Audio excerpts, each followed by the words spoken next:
Have you ever wondered what happened during the hidden years of Jesus? The Bible tells us a lot about his birth and his public ministry starting around age 30.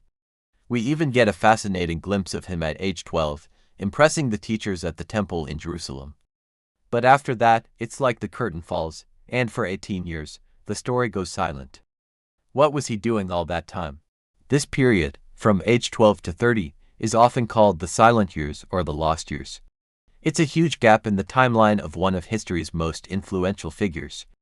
Naturally, this has sparked endless curiosity and speculation. Did he travel? Did he study? Did he simply live a quiet life in his hometown? Let's explore some of the most compelling theories and what we can reasonably piece together. The most widely accepted and traditional view is that Jesus spent these years right at home in Nazareth. He would have lived an ordinary life, which is actually quite profound when you think about it. The Bible mentions he was the son of a carpenter, Joseph. In that culture, it was customary for a son to follow in his father's footsteps.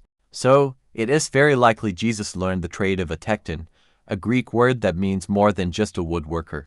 It could refer to a craftsman, a builder, or someone who worked with stone as well. Imagine Jesus, day in and day out, working with his hands, shaping wood, building things for his community. This wasn't just about passing the time, it was about participating in the daily rhythm of human life. He would have experienced the joys, struggles, and relationships of a typical young man in a small Galilean village. He would have attended synagogue, studied the Hebrew scriptures, celebrated festivals, and interacted with his family and neighbors.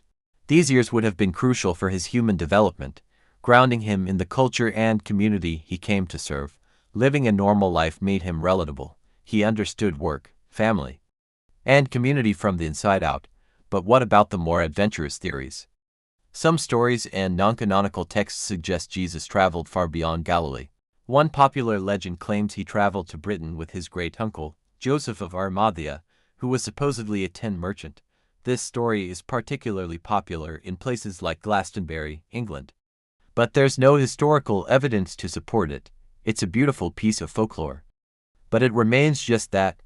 Another set of theories suggests Jesus traveled east, to India, Nepal, or Tibet.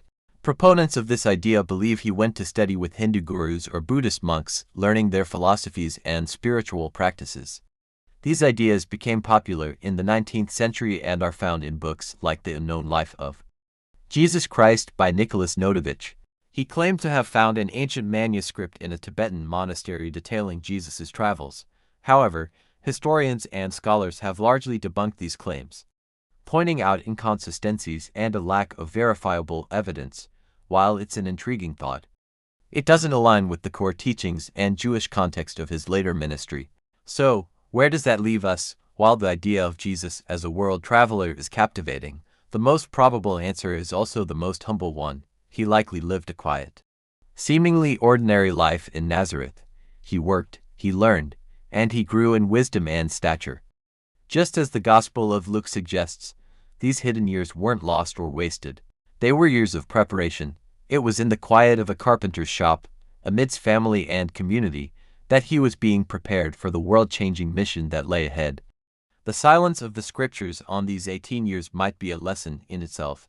It shows the value of a hidden life of faithfulness, of ordinary work done with great love. It reminds us that the most important growth often happens away from the spotlight. So, the next time you wonder about those hidden years, maybe the answer isn't in a lost manuscript in a faraway land, but in the profound beauty of a simple, well-lived life. Thanks so much for watching.